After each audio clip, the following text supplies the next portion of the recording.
Di minggu yang lalu kita masih belajar ya terkait dengan representasi ya. Jadi kita belajar terkait dengan representasi.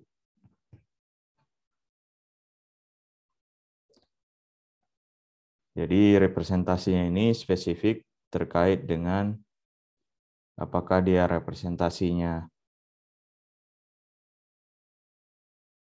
reducible atau juga irreducible. Jadi reducible maksudnya representasinya itu kita masih bisa pecah-pecah ke dalam representasi yang lebih kecil atau kita sebut dengan representasi irreducible. Ya. Dan irreducible sendiri ya representasi yang sudah tidak bisa kita pecah lagi ke dalam representasi yang lebih kecil. Nah, itu maksudnya. Representasi reducible dan irreducible. Jadi sebagai contoh di pertemuan sebelumnya di minggu lalu, kita tinjau grup rotasi SO3. Nah, di SO3 ini, dia itu memiliki representasi yang lebih kecil. Jadi ini ada dua representasinya, kita bisa anggap, tapi representasi ini memang sangat trivial ya, karena yang satu dimensi dia hanya berisi, ya ini representasi satu dimensi, itu hanya berisi satu saja, karena dia satu dimensi berarti isinya representasinya merupakan matriks 1x1, dan yang berisi 3 dimensi, representasi untuk yang satu lagi, itu dia, ini isinya adalah 3 dimensi, yang isinya ini adalah grup rotasi SO3 itu sendiri. Jadi kalau masih ingat ya grup rotasi SO3, maka kita bisa nyatakan dia representasinya dalam matriks ya, dalam matriks 3x3.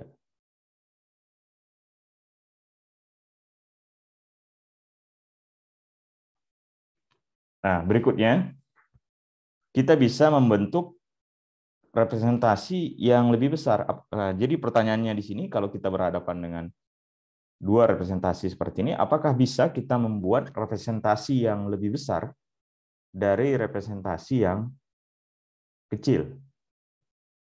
Nah, tentunya jawabannya bisa ya. Jadi untuk kasus ini kita bisa ambil contoh, kita bisa membentuk representasi dari dua representasi ini menjadi representasi 8 dimensi. Nah, kalau kita buat jadi 8 dimensi, maka kita bisa tuliskan seperti ini ya. Jadi DG, kemudian dia di sini 4.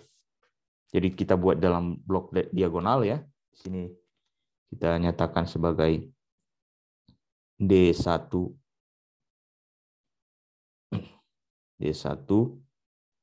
G. Nah, yang pertama. Kemudian yang berikutnya kita isi dengan angka 0, kemudian di sini juga angka 0, kemudian di sini juga angka 0. Kemudian yang berikutnya di sini angka 0.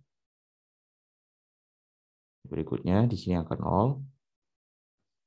Kemudian ya, supaya ini kita dekatkan aja. Di sini angka 0. Kemudian di sini D1 representasi pertamanya 1. Kemudian di sini angka 0, di sini angka 0. Di sini juga angka 0.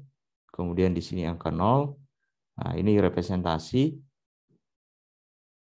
ketiga, representasi 3 dimensi. kemudian ini 0, 0, kemudian ini 0, nah yang terakhir yang 3 juga. Nah, jadi ini representasinya, ini kita nyatakan sebagai DG. Nah, dan ini berupa blok diagonal.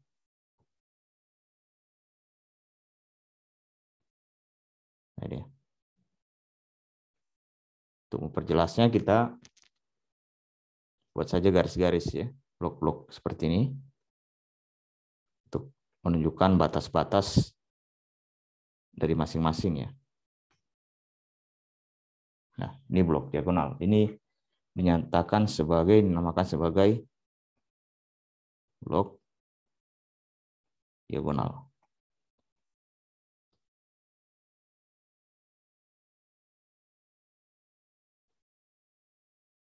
Nah, jadi dari sini kita bisa lihat bahwa kita bisa membentuk representasi yang lebih besar dari yang lebih kecil. Nah, di bagian ini masing-masing yang simbol 0 di sini, seperti minggu lalu ya, ini menyatakan matriks ya, bisa berupa matriks 1x1 isinya 0, bisa juga matriks 1x3 yang entry-nya semuanya isinya inputnya itu adalah 0, kemudian matriks 3x1. Jadi kita bisa lihat di sini, ini bisa ya, di 0 di sini. Jadi 0 di sini bisa semua 0 ya. 0 di sini bisa beberapa kemungkinan, bisa matriks 1x1, kemudian 3x1, 1x3, 3x3, dan seluruhnya ini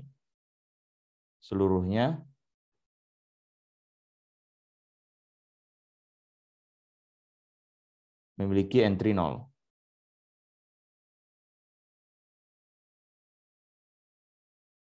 Entry 0. Jadi isinya itu di dalamnya itu dia 0 ya. Kemudian matriks ini berupa matriks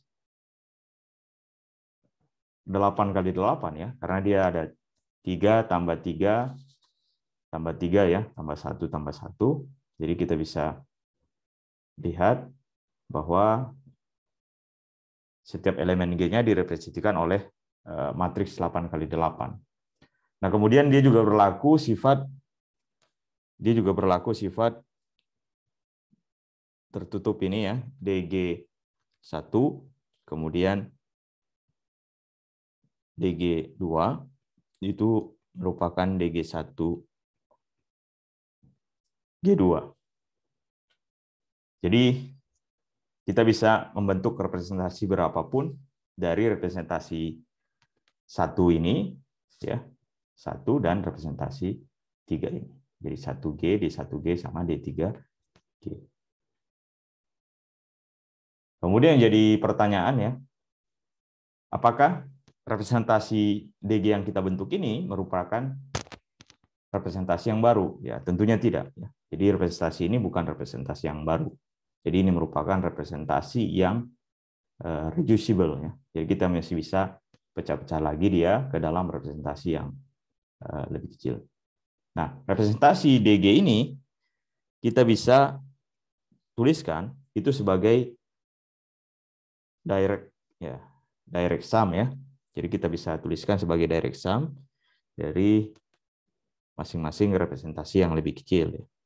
Ini kita bisa tuliskan seperti ini. D1, kemudian D1, G, kemudian D3, G, kemudian D3,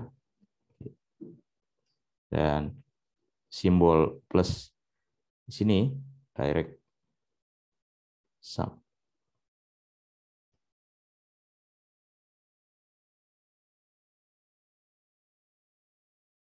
Jadi kita bisa lihat di sini, kita bisa membentuk representasi berapapun dari representasi yang lebih kecil atau irreducible.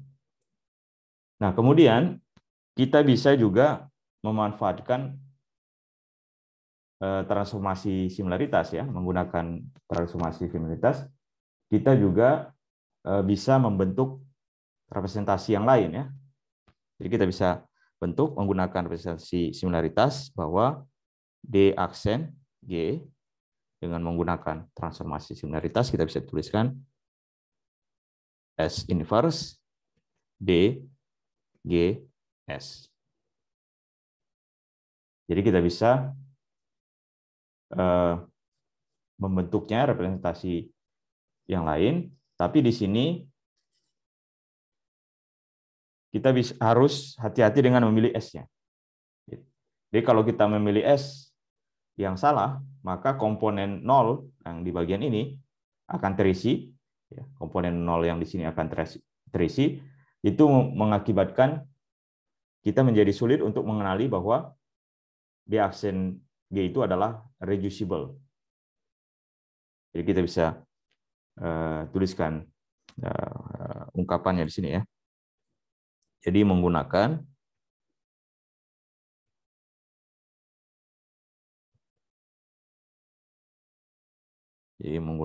transformasi similaritas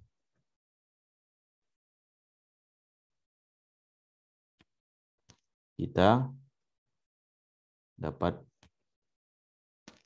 juga dapat membentuk, nah ini saya simbolkan sebagai tanda plus bintang 2 ya, bentuk persamaan ini.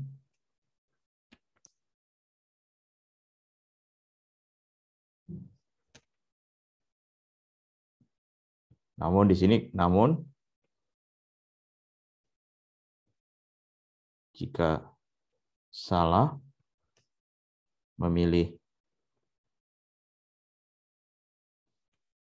S, maka komponen 0 akan terisi dan mengakibatkan kesulitan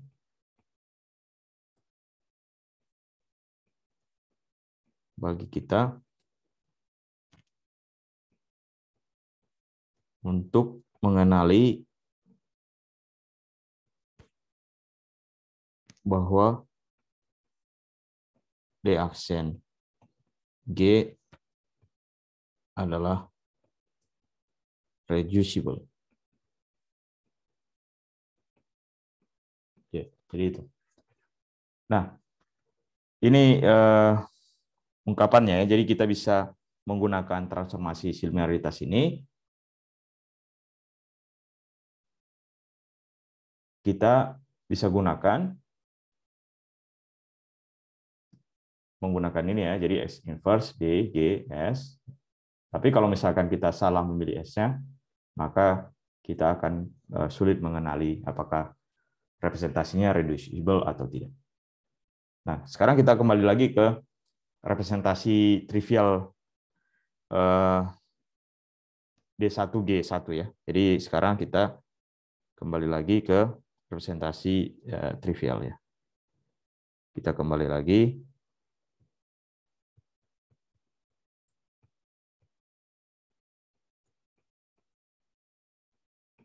ke representasi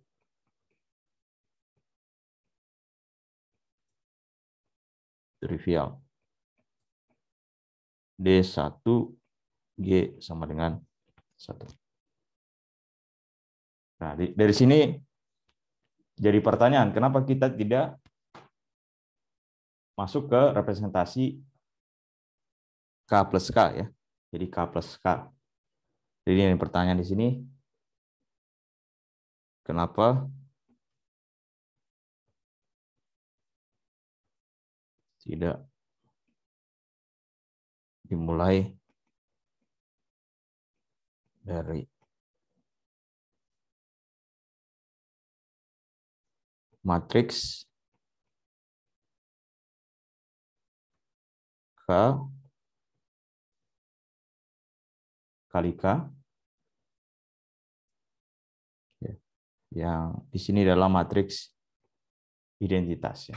Nah, tentu jawabannya adalah kalau misalkan kita mulai dari matriks kali K yang isinya adalah 1, maka kita masih bisa membentuk dia menjadi bentuk yang irreducible. Jadi kita masih bisa pecah-pecah.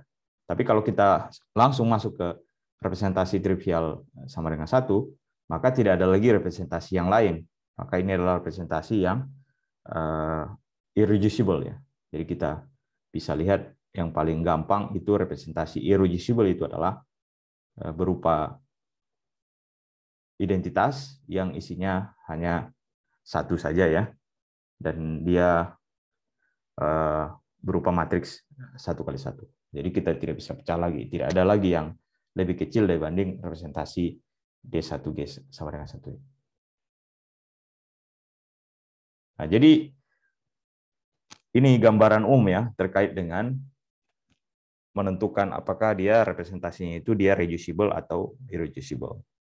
Jadi salah satu contoh yang paling gampang itu adalah representasi trivial 1 dimensi berupa identitas. Ya, tentunya kita tidak bisa pecah lagi. Jadi itu salah satu dari tujuan teori representasi adalah itu kita bisa memahami ya dari teori representasi ini, apakah representasi yang diberikan itu irreducible atau tidak. Dan kemudian kita juga bisa menyebutkan seluruh kemungkinan representasi yang irreducible. Nah, karena kalau misalkan kita berkaitan dengan representasi yang reducible, itu dimensinya sangat besar sekali, menuju tak hingga. Jadi kita paling cocok itu berbicara terkait dengan apakah dia representasinya itu irreducible atau tidak. Karena seperti contoh yang di sini, kita bisa membentuk representasi berapa saja dari hanya 2 representasi yang lebih kecil. Jadi tidak cocok kita belajar atau mengaitkan di sini yang paling khusus yang kita pelajari adalah representasi yang irreducible, karena dia lebih spesifik ketimbang representasi yang reducible karena masalahnya terkait dengan dimensinya. Kemudian kita masuk ke batasannya terkait dengan subgroup ya. Ini batasan untuk subgroup.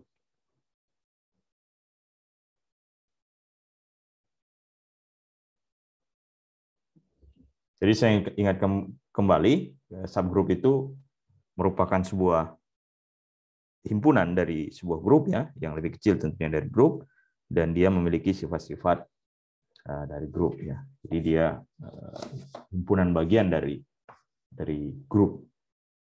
Kalau misalkan ada sebuah grup G ya, kemudian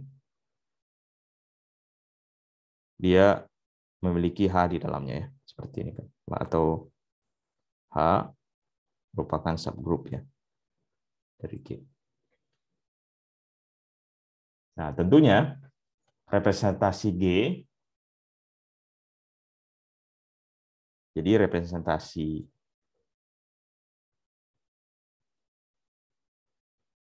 dari grup G jelas mempertahankan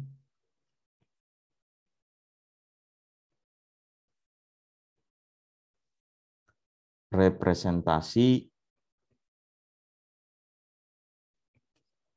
dari setiap subgrupnya. Jadi dia representasi dari G sendiri, dia akan mempertahankan representasi dari subgrupnya. Nah, kita awali dengan nyatakan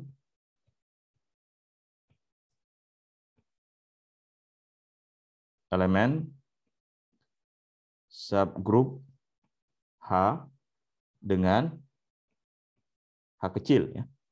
Biasanya kan kita nyatakan G, elemen G dengan G besar ya, elemen dari grup G.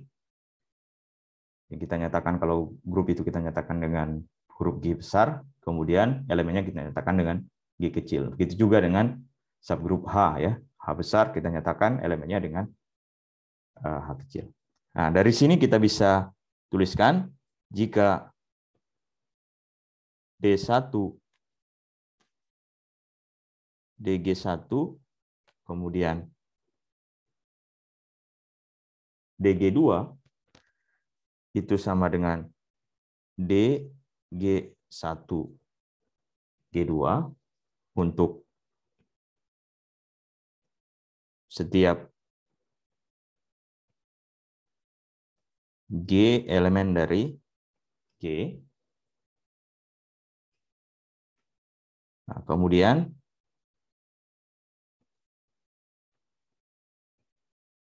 dikuatkan dengan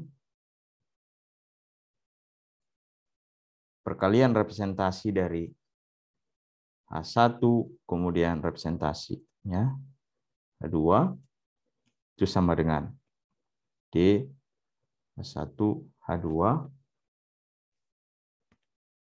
untuk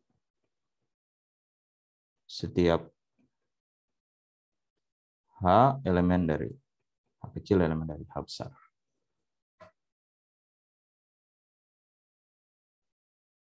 Nah, jadi ini ya. Jadi kalau misalkan DG1, DG2 sama dengan DG1, G2 untuk setiap G elemen G, kemudian juga DH1, DH2 sama dengan D representasi ya dari H1, H2. Jadi di sini kita buat sifat terbatas untuk subgrup H. Nah, kemudian di sini ungkapannya ketika terbatas untuk subgrup H, ya, representasi irreducible G, akan secara umum bukan representasi irreducible dari H. Jadi meskipun di G itu dia representasinya irreducible, belum tentu dia irreducible di H.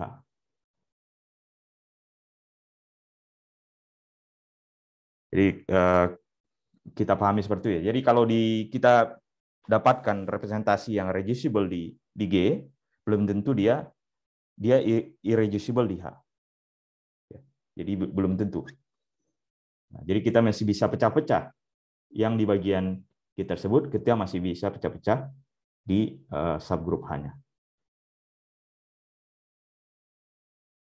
Jadi masih ada kemungkinan basis di H itu yang nah, di subgrupnya itu yang kita bisa masih pecah-pecah ke dalam blok diagonal. Jadi itu ya. Jadi belum tentu sebuah representasi irreducible di G dan dia irreducible di H. Nah, itu yang harus kita pahami di bagian subgrup ini. Jadi saya tuliskan saja di sini ya. Belum tentu, nah ini ungkapan kesimpulannya ya, belum tentu sebuah representasi yang irreducible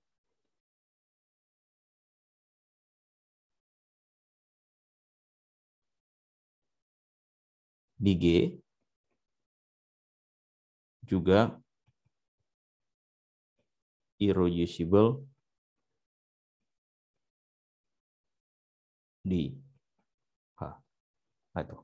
Ini ungkapan yang harus diingat. Nah, kemudian ini berbeda ya dengan kalau grup ya. Kalau grup, kalau misalkan grup G yang besar itu memenuhi sifat-sifat grup, yang bagian kecilnya, subgrupnya juga memenuhi sifat-sifat grupnya. Kalau ini dia berbeda ya, terkait dengan apakah dia reducible atau irreducible. Jadi saya ingatkan kembali, reducible itu maksudnya kita masih bisa reduksi lagi, kita pecah-pecah dalam representasi yang lebih kecil. Kalau irreducible sudah unik dia, tidak bisa kita pecah-pecah lagi. Nah, berikutnya kita masuk ke representasi uniter ya. Jadi representasi unitary representation, uniter ya. Saya tidak tahu ininya di dalam bahasa Indonesia, jadi saya tuliskan aja unitary dalam bahasa asalnya. Jadi di bagian awal-awal ya kita pelajari ya, kita lihat ya terkait dengan sifat unitary ini. Nah, jadi teorema penting terkait unitary ini menyatakan bahwa grup berhingga itu memiliki representasi. Jadi seluruh teorema penting terkait unitary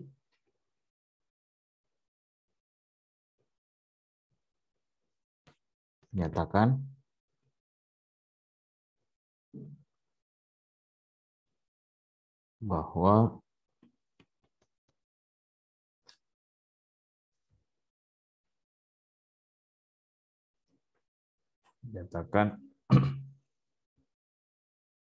bahwa grup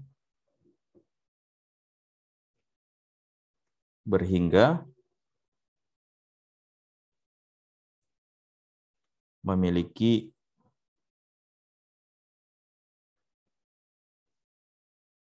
representasi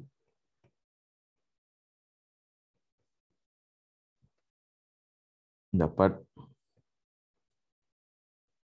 dikatakan bahwa D dagger ya, dagger G, kemudian DG itu sama dengan identitas untuk seluruh G dan seluruh representasi. Nah, jadi ini ungkapannya ya. Jadi seluruh teorema yang penting terkait unitary itu menyebutkan bahwa grup berhingga itu memiliki representasi. Nah, itu yang pertama. Jadi grup berhingga itu dia memiliki representasi. Nah, kemudian kita bisa nyatakan dia seperti ini ya, D dagger G, DG sama dengan identitas untuk seluruh G dan seluruh representasinya. Jadi berlaku sifat ini. Nah, jadi secara praktis ini teorema ini tentunya membantu kita untuk menentukan ya, apakah dia representasi dari grup berhingga itu. Kita bisa lihat ya, menentukan representasi dari grup berhingga. Seperti yang disebutkan di sebelumnya ya. Jadi kita dapat mengeliminasi dan beberapa representasi yang diajukan diberikan dengan hanya memeriksa apakah matriks yang diberikan itu uniter atau tidak ya. Jadi kita bisa eliminasi apakah sebuah matriks itu dia uniter atau tidak. Kemudian kita bisa menentukan apakah dia representasi dari grup berhingga.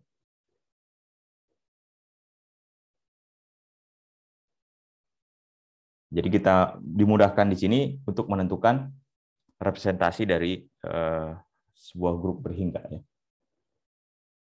dengan menggunakan teorema ini. Kemudian kita masuk ke representasi DG. Jadi kita misalkan di sini contohnya, misalkan representasi DG adalah matriks 1x1. Nah, jadi dia matriks 1x1 dan berisikan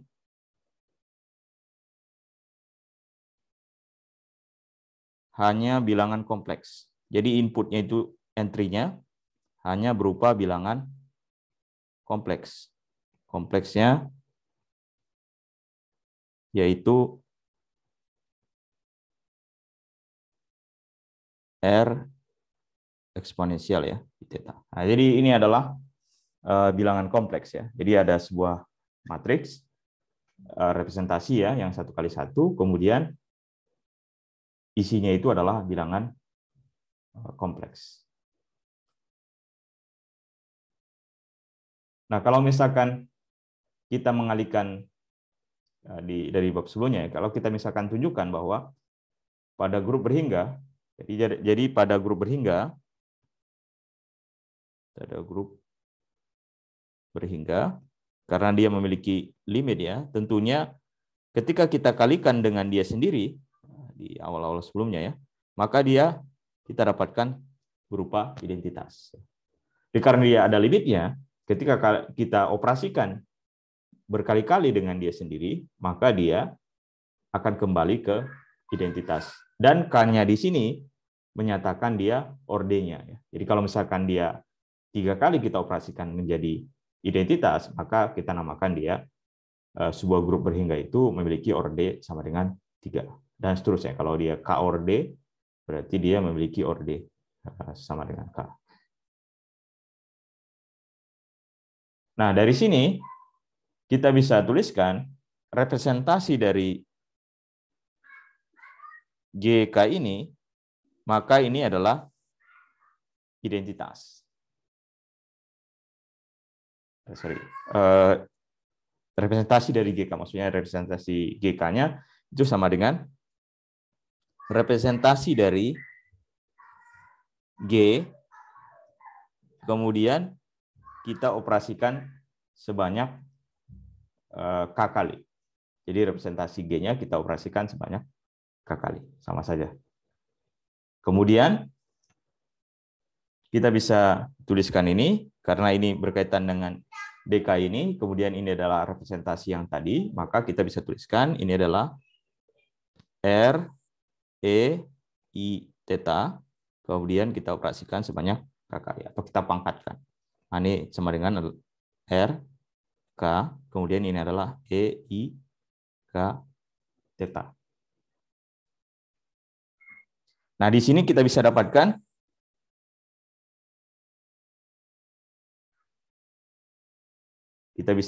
di sini bahwa dia representasi ini tidak kembali lagi ke representasi awalnya. Nah, representasi awalnya ini ya. Jadi kita bisa tuliskan. Jadi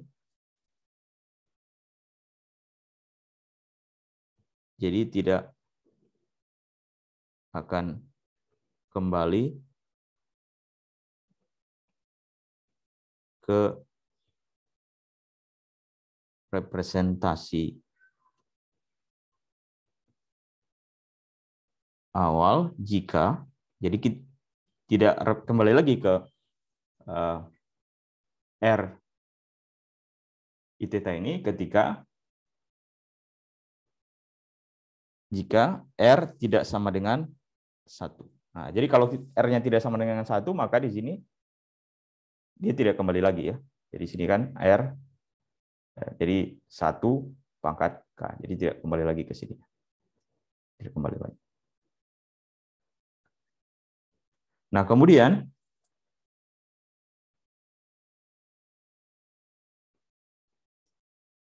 D dagger. Nah, di sifat ini ya, D dagger. Kemudian D G. Nah, maka ini kan sama dengan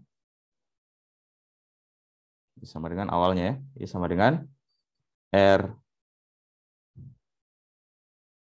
E I theta. Kemudian ini adalah R E minus I theta. Ini sama dengan R kuadrat E pangkat I theta minus theta adalah 1 ya. Berarti sama dengan R kuadrat. Nah, memiliki, jadi ini D plus G, D dagger maksudnya, D dagger, bukan plus ini, D dagger, D G sama dengan 1 jika R sama dengan 1. Ya. Dia sama dengan 1, jadi di sini dia memiliki syarat, ada syaratnya, dia 1 perkalian daggernya, ya, D dagger G, DG, dia sama dengan 1 ketika R-nya sama dengan 1, sehingga di sini, sehingga jika R sama dengan 1, DG adalah uniter. Jadi sifat uniter itu dilihat dari ketika kita kalikan seperti ini, hasilnya adalah 1. Ya. Untuk kasus 1 kali 1 ini, kalau dia lebih, matriksnya lebih ya, dimensinya N, berarti dia N kali N. Ya. Nah, itu terkait dengan sifat uniter. Ya. Nah, berikutnya kita masuk ke bukti dari teorema uniter.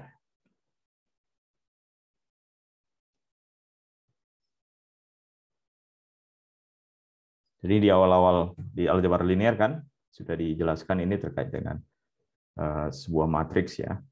Itu apakah dia uniter atau tidak, berkaitan dengan perkalian seperti ini. Kalau dikalikan dia matriksnya didapatkan identitas, maka dia merupakan uniter.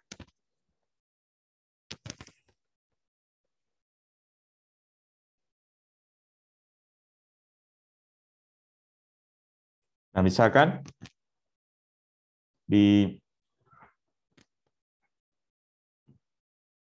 bagian sebelumnya ya, diberikan fungsi dari elemen grup. Kita punya elemen-elemen grupnya, misalkan G aksen ya, G dan seterusnya. Jadi kita bisa tuliskan penjumlahan dari G, elemen dari G,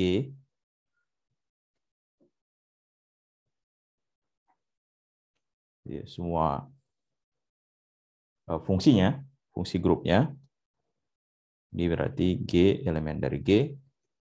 Itu berarti fungsi komposisi dari G aksen dan G.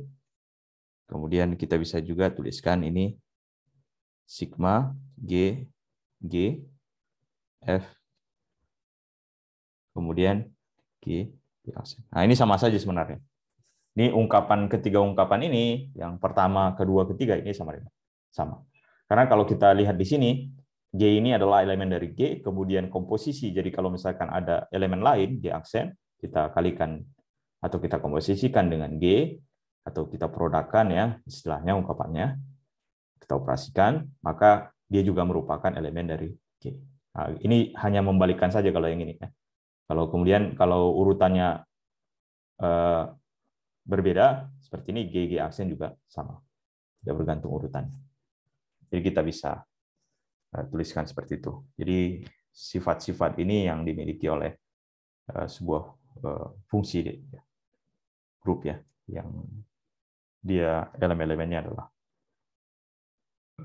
G ya, G kecil ini. Nah, sekarang kita mulai untuk membuktikan teorema uniter ini. Jadi misalkan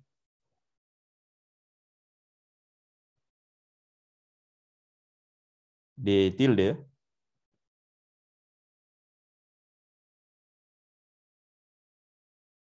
Twiddle ya, twiddle tilde non unitary. Jadi kita bisa definisikan H, jadi kita bisa tuliskan aja H itu sama dengan sigma dari G D tilde kemudian G dagger kemudian D. Nah, jadi kita bisa tuliskan seperti ini. Jadi kita nyatakan saja, kita definisikan H ini sebagai penjumlahan dari ini. Jadi dia bergerak untuk seluruh G ini ya. Kemudian untuk setiap G aksen, kemudian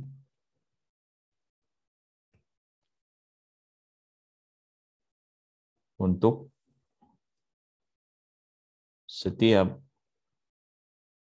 G aksen, nah kita bisa tuliskan D tilde G aksen, kemudian H D tilde G aksen. Nah, kita bisa tuliskan juga seperti ini ya. Kita apit ya. Kita apit H ini dengan DG aksen tilde sama DG aksen. Kita apit ya. Maka kita bisa tuliskan ini sama dengan sigma G dan ini adalah DG aksen tilde. Nah, saya tuliskan ini hanya karena kita tuliskan ini seperti ini tadi, maka saya tuliskan dia warna merah seperti ini. Ini adalah hanya ini DG tilde, kemudian DG, kemudian DG aksen. Kita bisa tuliskan seperti itu. Nah, ini sama dengan sigma G. Nah, sekarang kita lihat di sini. Nah, ini kalian ingat kembali sifat uniter ya, sifat. Jadi kalau misalkan ada perkalian yang uniter, jadi kalau misalkan ada perkalian A, B, kita daggerkan, maka ini sama dengan, ini harus ingat kembali, ini adalah B dagger, A dagger. Nah, ini sifat ini berlaku. Jadi kalau A, B didaggerkan, kemudian itu sama dengan B dagger, A dagger. Maka ini kita bisa tuliskan menjadi D, kemudian G, D, G, aksen, kemudian ini adalah dagger. Kemudian ini adalah D, G, D, G, aksen.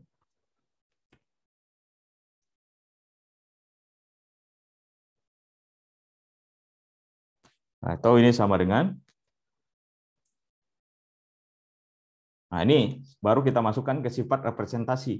Jadi kalau ketemu sifat D tilde G, D tilde G aksen, maka dalam sifat representasinya, maka dia berlaku, ini adalah D tilde G, G aksen, dagger, kemudian ini adalah D tilde G, G aksen. Nah, kalian bisa lihat sendiri di sini, ini sendiri adalah yang bagian ini. Jadi DGG aksen. Nah, karena dari awal tadi kita sepakat dengan ungkapan ini. Karena kalau kita kalikan G aksen G juga elemen dari G sendiri ya. Jadi kita bisa lihat di sini dia invarian. Jadi kita bisa dapatkan di sini adalah ini sendiri adalah H. Jadi ini H ya. Kemudian juga yang bagian ini. Ya sama. Jadi ini ya sama ya. Jadi saya tuliskan di sini dia sama.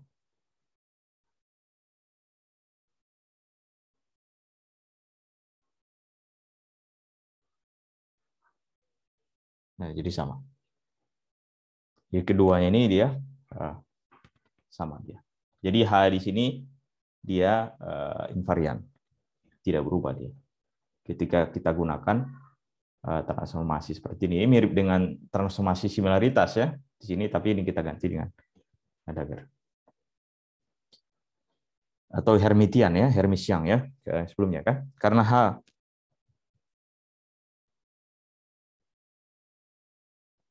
adalah Hermitian,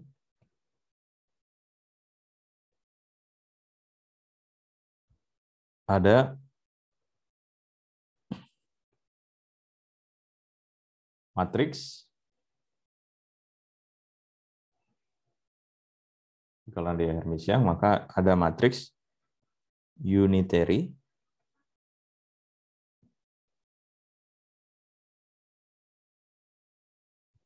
W sedemikian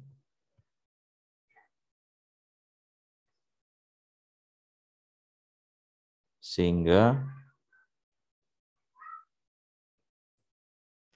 rho kuadrat, kita nyatakan ya, W H B adalah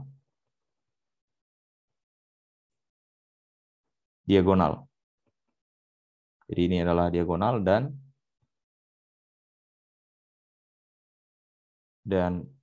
real. Jadi dia berupa diagonal dan dia berupa bilangan real juga. Nah, jadi kita sekarang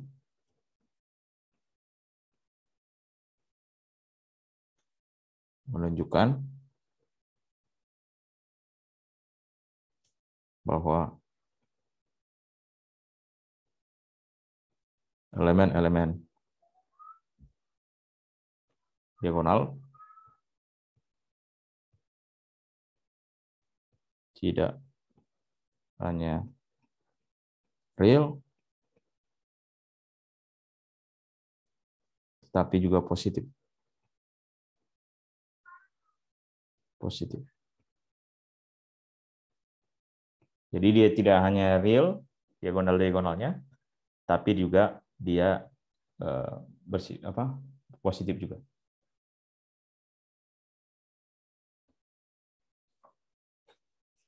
Nah, kemudian untuk menunjukkan ini kita kembali lagi ya, kita masukkan lagi terkait dengan review aljabar linear ya. Bahwa untuk setiap matriks, misalkan ya, kita kembali lagi ke review aljabar linear untuk saya tuliskan aja di sini review untuk mengingatkan kembali.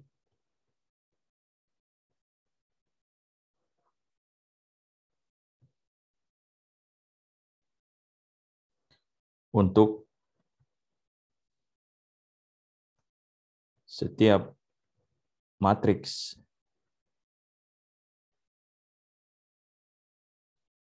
M, matriks M dagger M memiliki nilai eigen yang tidak negatif. Tidak negatif.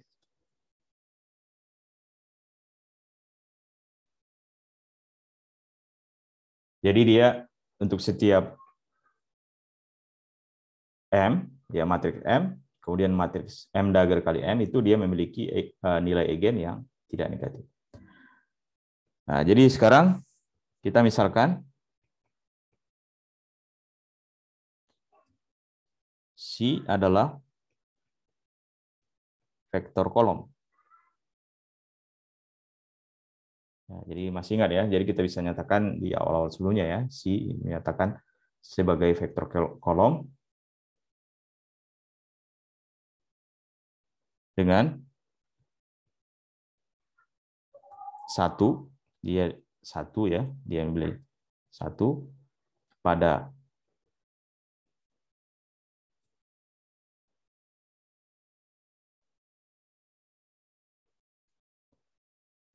entry ke JH ini, TH ini ke J, entry pada entry ke J dan 0 di lainnya. Jadi kalau masih ingat ya, kalau kita misalkan ada sebuah vektor kolom, kita bisa nyatakan dia 1 ya, ada 1 di salah satu barisnya, kemudian 0 di lainnya. Nah, kemudian kita bisa tuliskan row kuadrat dari matriks IJ ini itu sama dengan C. Nah, kemudian row kuadrat C. Jadi sini masih ingat ini adalah vektor kolom ya. Kemudian ini karena C row kuadratnya tadi adalah W dagger H W, maka kita bisa tuliskan menjadi C dagger, kemudian W, kemudian H, ini dagger tadi, H, W, C. Nah ini sama dengan C, kemudian G, nah, kemudian H-nya sendiri tadi adalah, kalau ingat kembali ya, H itu adalah ini ya, definisi ini tadi, yang di bagian ini. Nah, kita masukkan kembali. Ini adalah sigma G, kemudian C dagger, kemudian B dagger, kemudian ini adalah D tilde dagger. Ini dagger ini.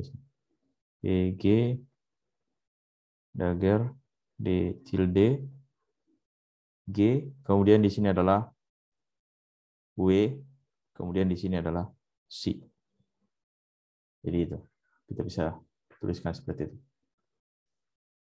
Dikurung. Nah, kita bisa nyatakan bagian dari ini, bagian masing-masing ini sebagai pi. Ini saya bisa nyatakan ini adalah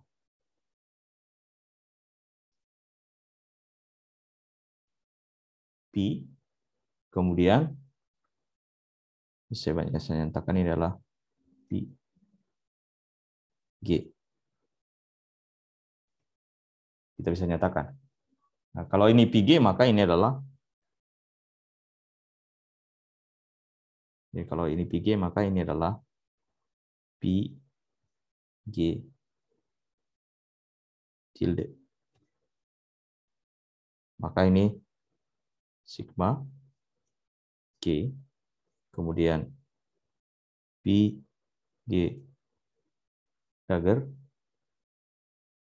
pi G. Nah, ini tentunya dia positif. Jadi dia tentunya dia bernilai positif nilainya.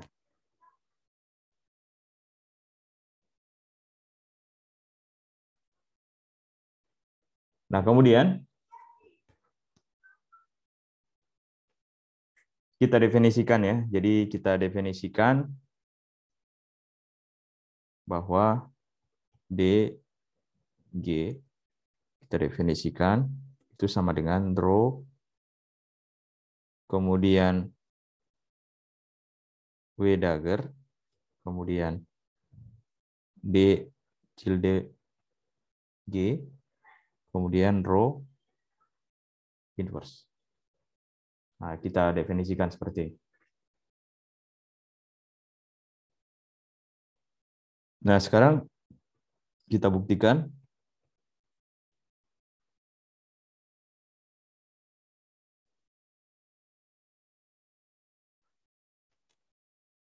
D, G, itu kita tunjukkan.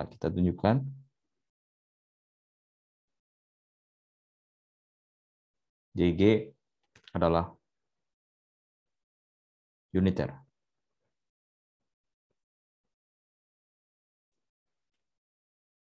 Nah, kita bisa tuliskan berarti D dagger G-nya adalah rho inverse, kemudian dagger, kemudian D G dagger, kemudian rho, kemudian W rho. Kemudian kalau kita kalikan D dagger G D G, maka ini cukup panjang ya, rho inverse W D, kemudian G rho W D G W rho inverse. Nah, kita bisa lihat di sini sifat-sifatnya. Jadi di sini kan ini sendiri adalah H ya. Jadi kalian masih ingat di awal tadi bahwa nah ini ya. W rho kuadrat W dagger tadi adalah H. Dia H tadi. Nah ini ya. Ini adalah H. Jadi H. Jadi kita bisa tuliskan, kita sederhanakan ini menjadi rho inverse. Kemudian W dagger. Kemudian ini adalah D G dagger. Nah, kemudian di sini ini adalah H tadi.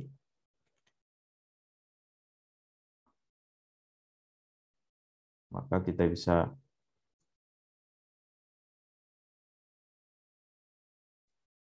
tuliskan dulu ya.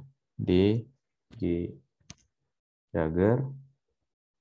Kemudian ya, H ini tadi H D ini tilde ya. Tilde. Ya, ini tilde semua.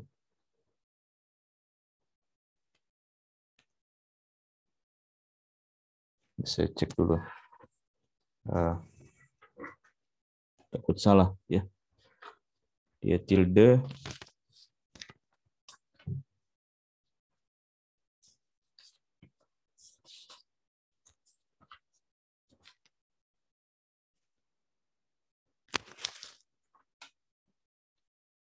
Atau bukan.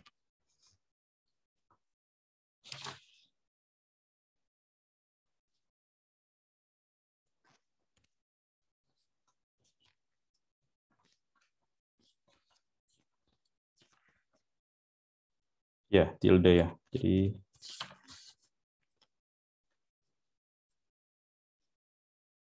oke.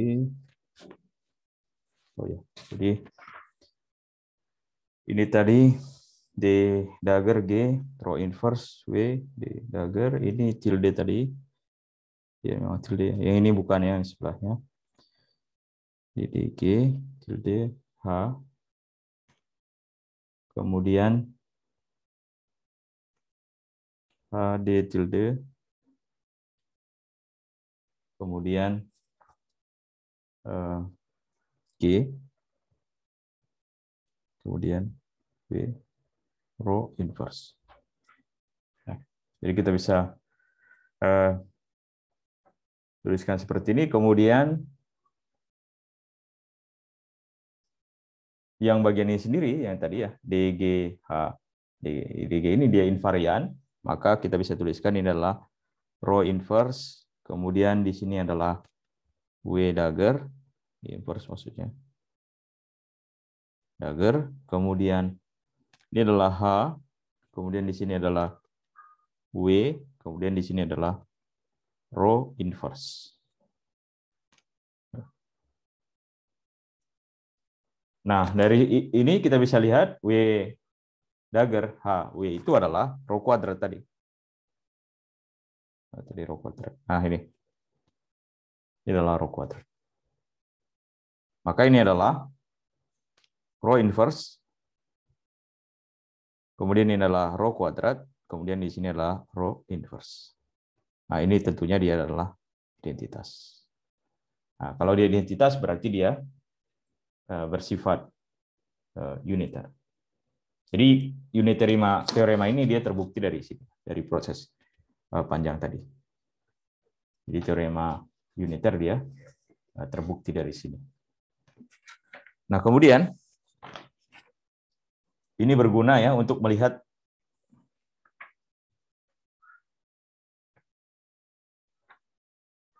bagaimana ya teorema itu bekerja. Jadi kalau misalkan DG, D tilde G itu dia, kita bisa lihat tadi ya, apakah dia uniter, kita bisa buktikan dengan ini.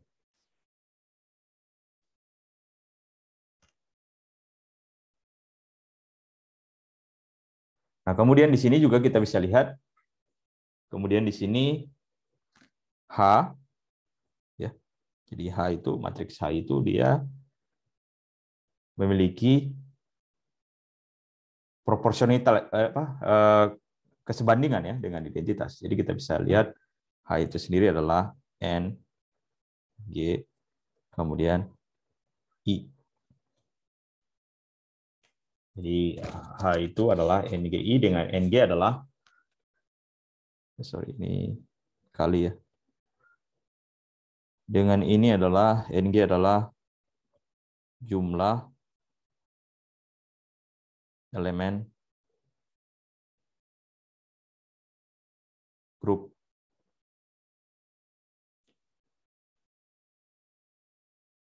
Jadi NG adalah jumlah elemen dari grup, maka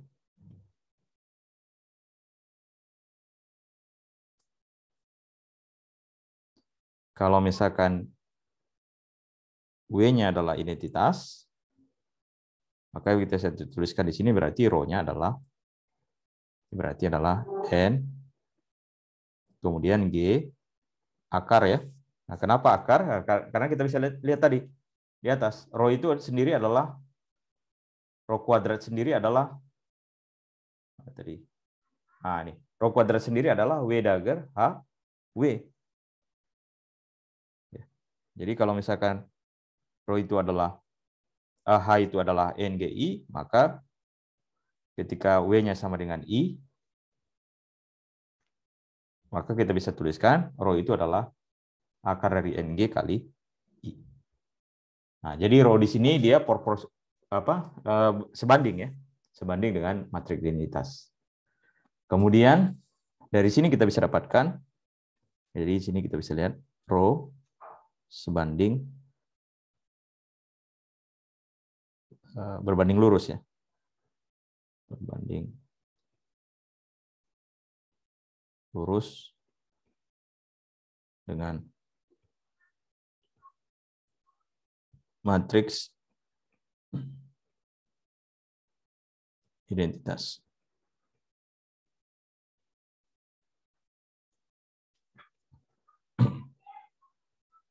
Nah, oleh karena itu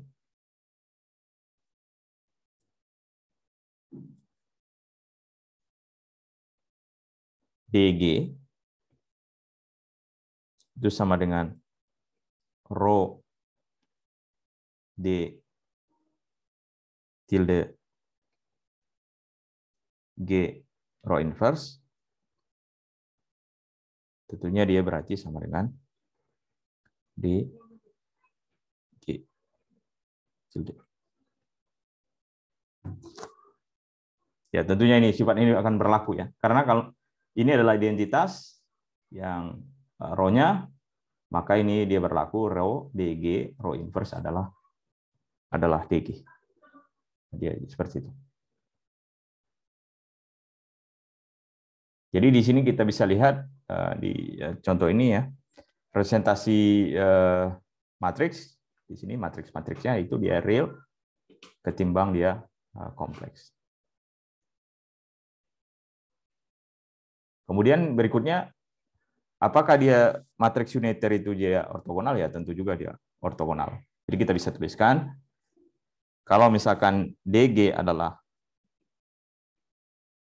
real, kemudian D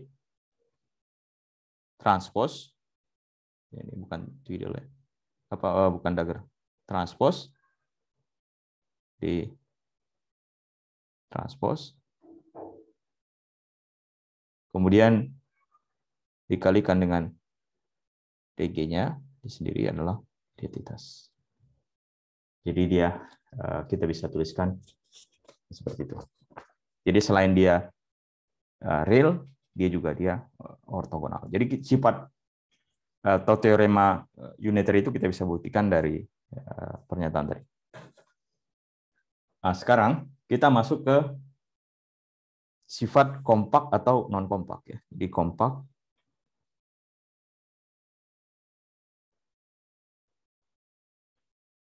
atau versus ini, versus kemudian non kompak.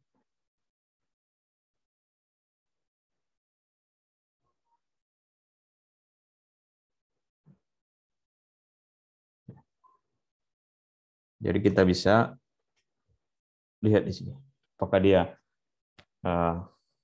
sebuah representasi ini dia kompak atau tidak.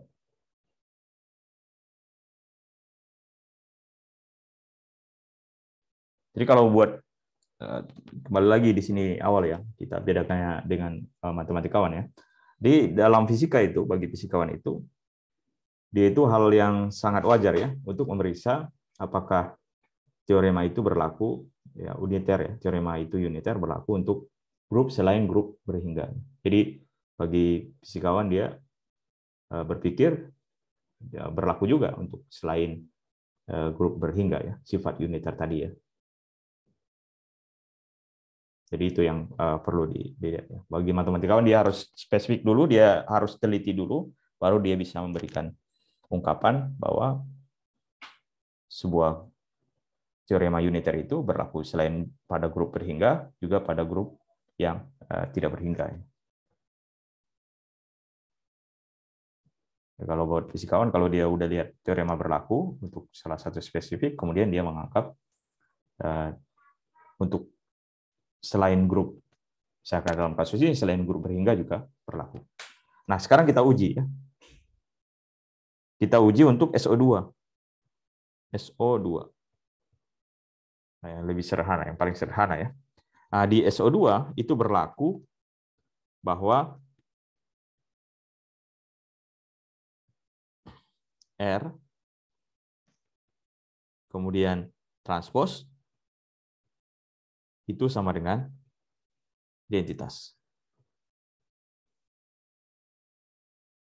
Sebagaimana sebagaimana yang di sebelumnya ya, di bab sebelumnya ya, sifat ini berlaku di bab terkait dengan grup rotasi ya, baik dengan menggunakan pendekatan trigonometri atau menggunakan pendekatan Lie ya. Jadi kita bisa dapatkan bahwa untuk SO2 matriks transposnya dikalikan dengan matriks sebelum ditransposkan, dia dapatkan identitas.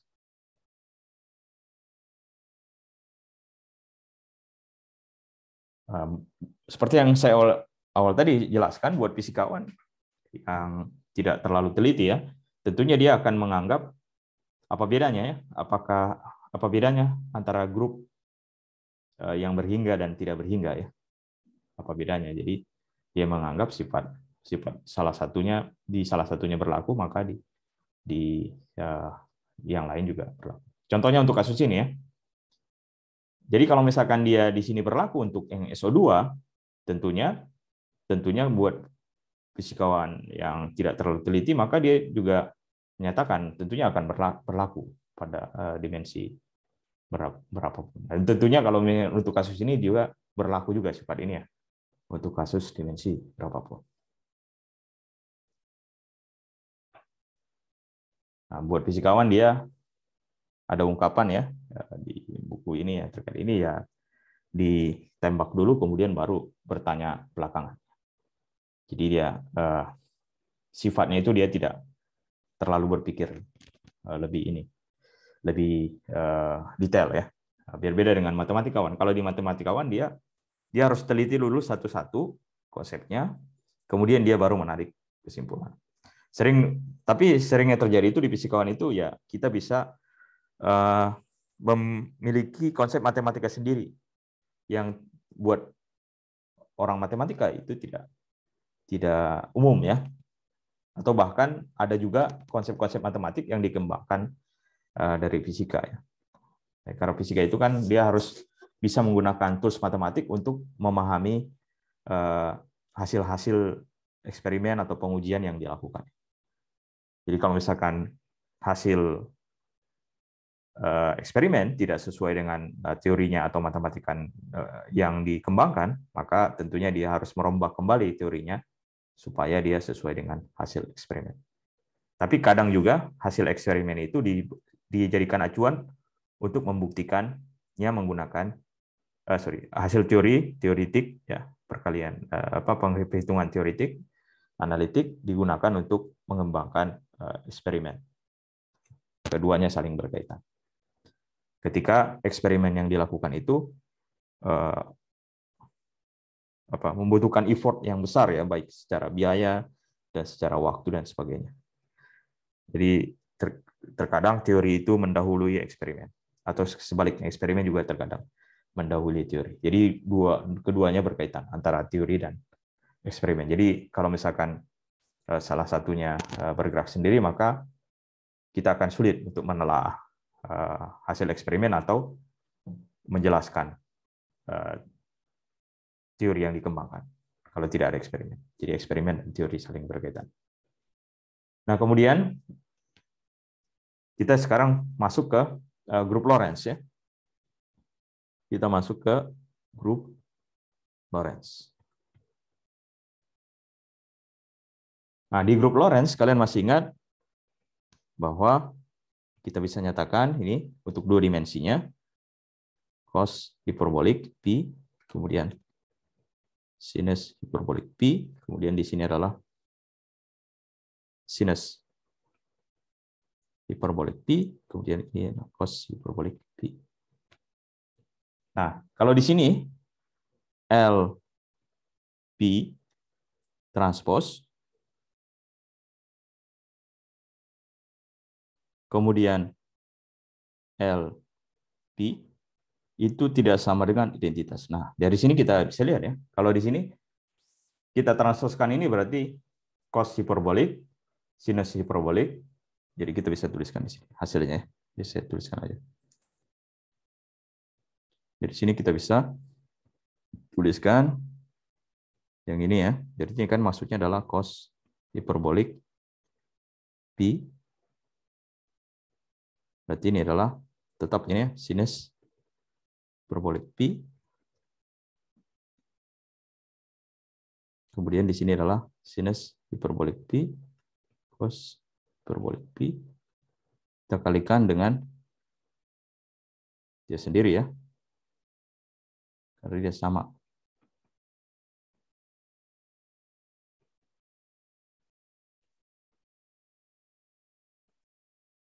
Nah, kalian bisa lihat di sini, ini berarti cos kuadrat. Ya, cos kuadrat hiperbolik pi, sinus kuadrat hiperbolik pi, kemudian ini juga cos kuadrat sinus hiperbolik pi, kemudian ini ya, ini berarti cos sinus, sinus cos, nah, tidak sama dengan identitas ya. Sini. Ini cos, sinus beda. Kalau ini adalah rotasi dua dimensi, tentunya kita bisa dapatkan dia merupakan identitas. Kalau ini tidak. Jadi cos, sinus bukan hiperbolik, bukan sama dengan satu. Nah, kemudian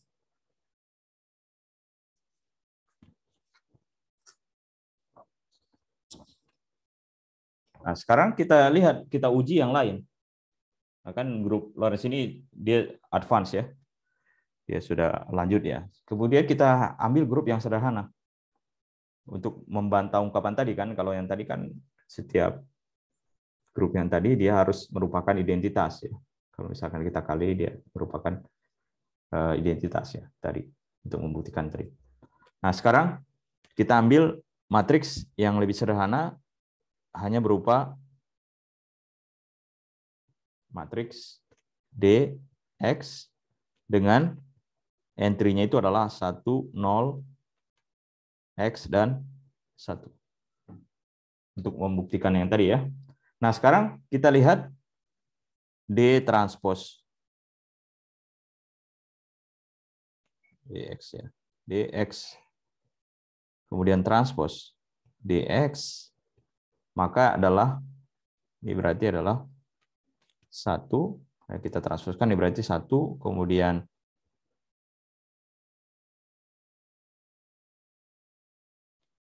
X ya. Kemudian di sini adalah 0. Kemudian di sini adalah 1. Nah, dan di sini adalah 1 yang sebelum ditransposkan, ini adalah X 1. Maka kita bisa tuliskan ini adalah 1 plus X kuadrat, di sini adalah X, di sini adalah X, dan di sini adalah 1. Nah, tentunya ini tidak sama dengan identitas ya. Itu tidak sama dengan 1.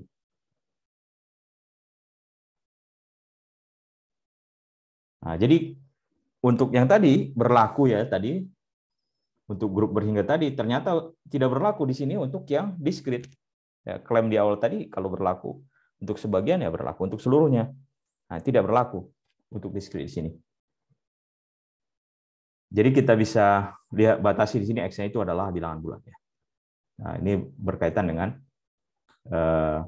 isunya di sini berkaitan dengan pertanyaan terkait apakah grup berhingga atau kontinu ya di sini. Sehingga isu di sini ya seperti ini di sini berkaitan di sini apakah dia grupnya berhingga atau kontinu. Ya, kalau yang tadi kan kalau misalkan dia grup berhingga tadi dia kita dapatkan dia nilainya ketika kita kalikan tadi dia identitas antara transpose dan sebelum ditransposkan. Nah, sekarang ketimbang kita bertanya terkait dengan apakah suatu grup itu berhingga atau kontinu, nah, kita sekarang masuk ke isu apakah dia kompak atau tidak. Nah, jadi konsep kompak ini muncul secara alamiah di sini ya. Jadi kalau fisikawan itu menyatakan bahwa teorema representasi uniter juga harus berlaku untuk grup kontinu. Jadi kalau misalkan dia berlaku untuk grup berhingga, maka dia juga berlaku untuk grup kontinu. Jadi itu kalau fisikawan tadi ya. Jadi dia anggap kalau berlaku 1, dia berlaku seluruhnya. Nah, jadi sekarang kita beralih dari grup berhingga ke grup kontinu. Nah, jadi sifatnya kalau kita dari grup berhingga ke kontinu itu hanya penjumlahan ini saja ya, penjumlahannya saja kita beralih dari jadi kita tuliskan grup berhingga kita alihkan ke grup kontinu. Jadi bedanya di sini, kalau di sini kita bermain dengan sigma G, nah kalau di bagian ini kita lebih menggunakan integral ya, integral. Kita nyatakan ini sebagai integral d mu G. Nah, integral sigma G terhadap elemen dari G ya. Ini terhadap elemen dari G. Nah, kalau ini juga dia terhadap grup kontinu. Ya, yang ini D mu G. Jadi kita lihat saja bedanya ya. Kalau berhingga kan berarti dia ada batas-batasnya ya. Ada yang putus di bagian itu. Kalau dia kontinu dia terisi seluruhnya. Ini kalau integral.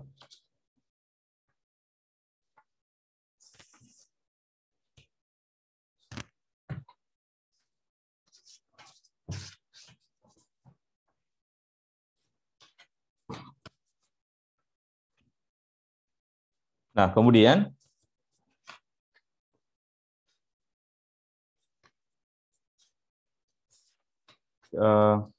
apa ya?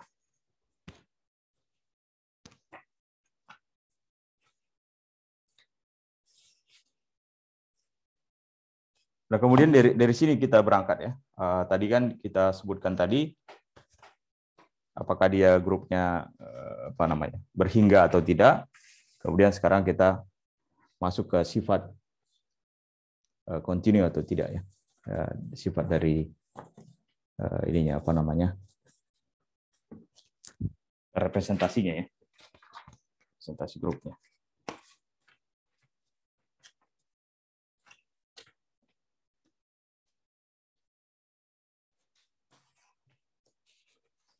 Nah, kemudian di bagian sebelumnya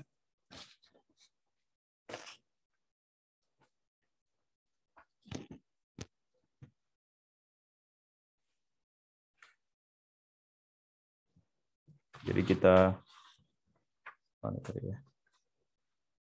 Pilihan rotasi. Ya di sini saja ya. Jadi kalau misalkan dia berkaitan dengan grup berhingga, kita tuliskan seperti itu. Ya, jadi sini ya. Kalau misalkan ini salah satunya. Kemudian kalau dia berkaitan dengan apa namanya grup continue, kita bisa ganti sigmanya menjadi integral ya.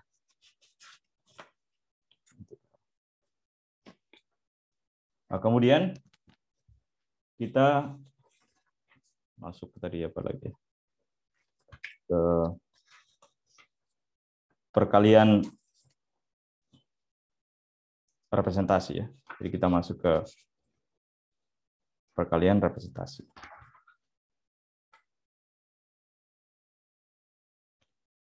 Jadi perkalian.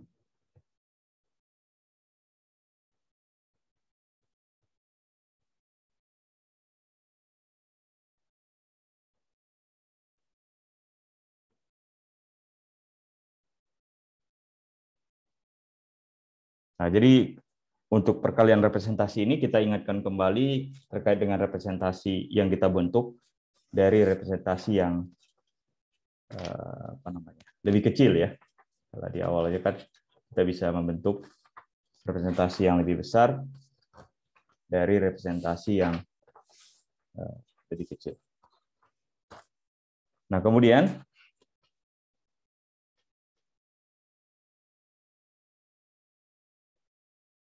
kita juga ingatkan kembali kalau berkaitan dengan apa ya? Tadi sempat kepotong kita di tidak usahlah saya lihat apa terkait dengan kompak atau non kompak tadi hanya kita beralih dari persoalan apa namanya tadi sigma ke yang bukan sigma ya tadi. Jadi ya. Kemudian untuk perkalian representasi ini kita bisa tuliskan. Jadi kalau misalkan kita ada representasi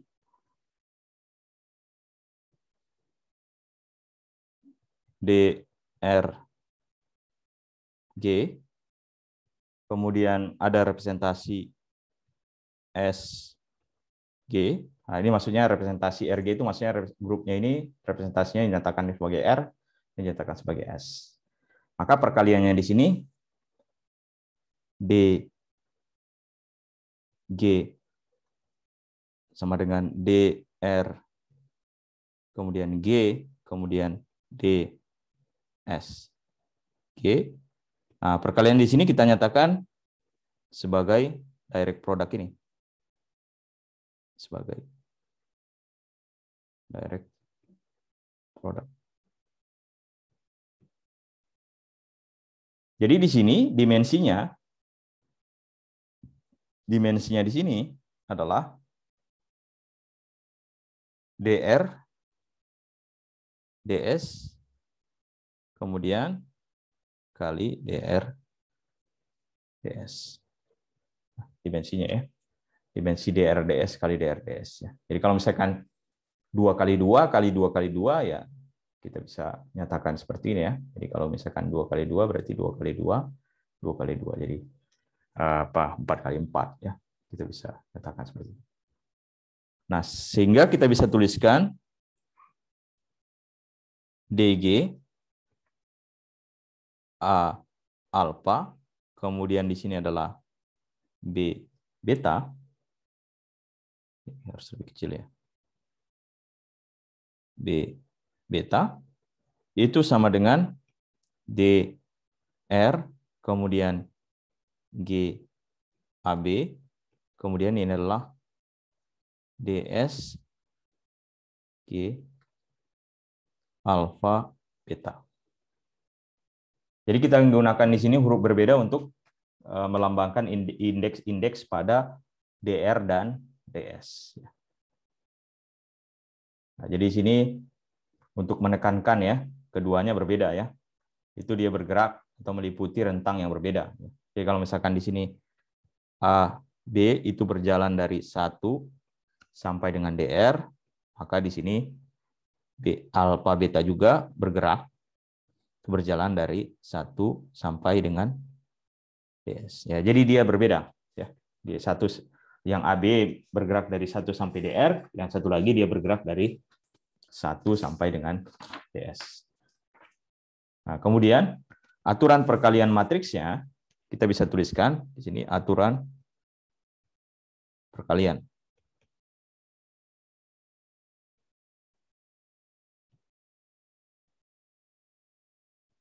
Nah, jadi aturan perkaliannya berlaku DG aksen itu sama dengan, ini berarti adalah cukup panjang ya, DR, kemudian ini G, direct product, kemudian DS, G. Karena masing-masing tadi kita nyatakan seperti ini ya. Kemudian ini adalah D, kemudian R, G aksen, kemudian ini adalah D, S, G aksen.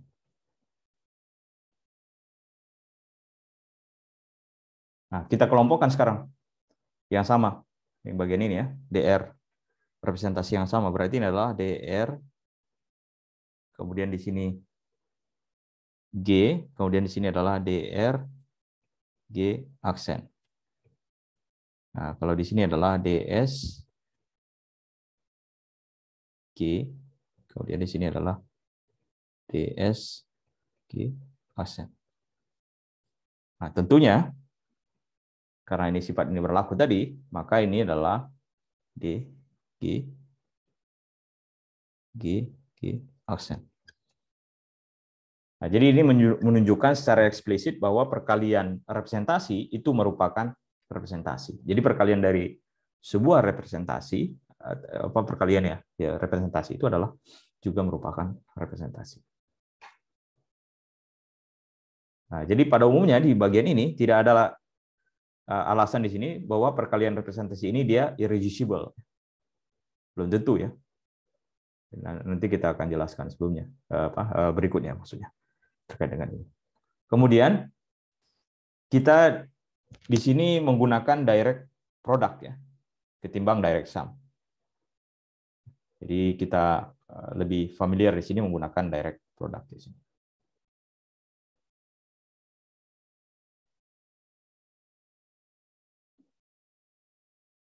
Kemudian sekarang dari direct product ya, kita tentukan karakternya. Jadi kita bisa tuliskan bahwa karakter dari sebuah anggota kelas itu sama dengan sigma A alfa, kemudian di sini adalah DG A alfa, kemudian di sini adalah A alfa juga. Nah, kemudian ini masing-masing berarti ini adalah sigma A DR, kemudian ini berarti di sini G AA sifatnya, kemudian sigma ini berarti berangkat dari alfa, kemudian D S, kemudian G alfa alfa.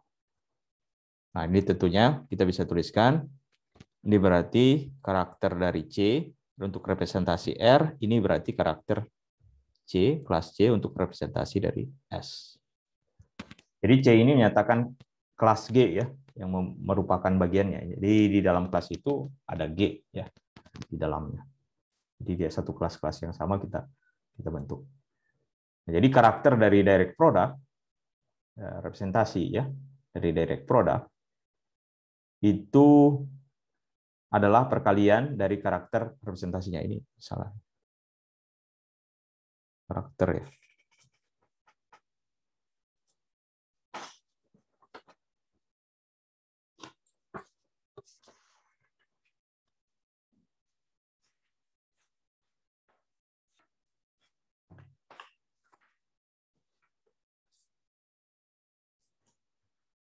Nah, kemudian kita bisa lihat berikutnya sebelum kita akhiri di bagian ini ya. Di fisika di sini ya, di fisika ini sangat berguna ya untuk memikirkan ini objek-objek misalkan yang kita kaitkan ya, untuk objek-objek yang mempertahankan representasinya. Misalkan kalau misalkan di fisika kita nyatakan PA ya. PA. Kemudian itu berarti A-nya sama dengan 1 sampai dengan DR. Kemudian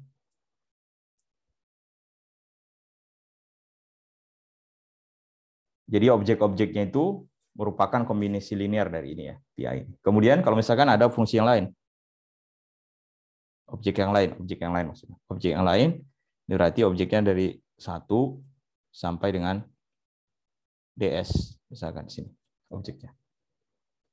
Jadi juga mempertahankan representasi dari R. Nah, kemudian berikutnya perkalian keduanya juga, ini adalah alfa. Pi A kemudian dikali dengan si alfa, ini juga dia mempertahankan direct product. Mempertahankan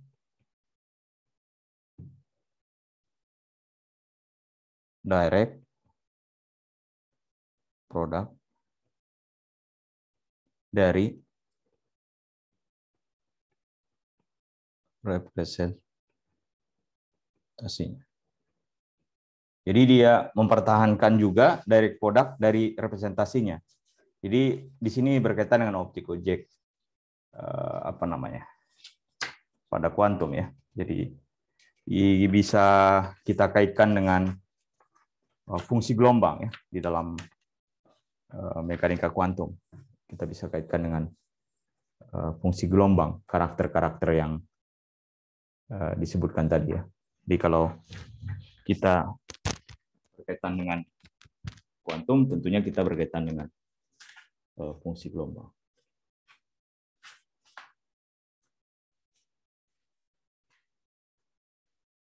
Nah, berikutnya nanti kita akan belajar ya terkait dengan lemma ya, lemma Schur ya, Schur lemma di bagian tadi salah ini ya, Schur lemma ya di bagian berikutnya. Sebelum nanti kita masuk ke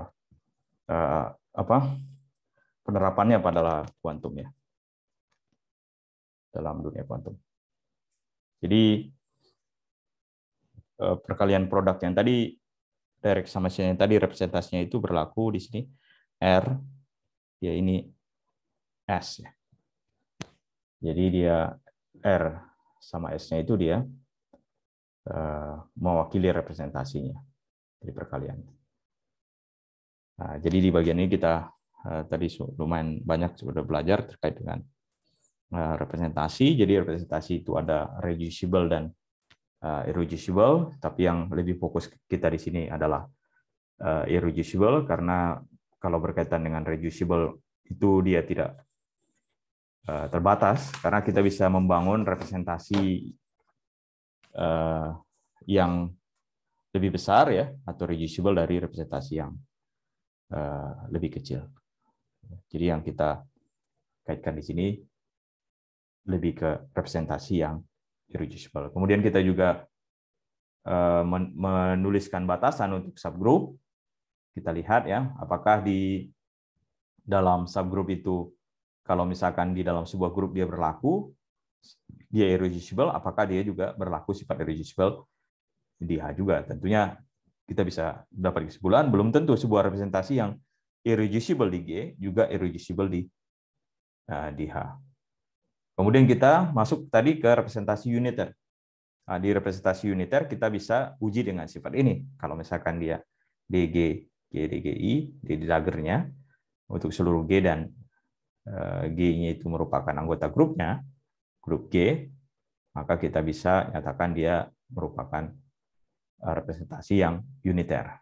Nah, tentunya kita ambil contoh-contoh ya. Apakah ini berlaku umum? Tidak juga berlaku umum. Karena untuk representasi contohnya ini saja, maka di sini harus kita batasi bahwa R-nya sama dengan 1. Nah, kemudian kalau untuk membuktikan teorema uniter ini, kita masuk ke di sini. Dan kita review ini aljabar linear sedikit, kemudian apakah dia kompak, non-kompak. Nah, kemudian masuk ke aturan perkalian. Oke, itu saja untuk pertemuan kita hari ini. Selesai, saya stop dulu recordnya.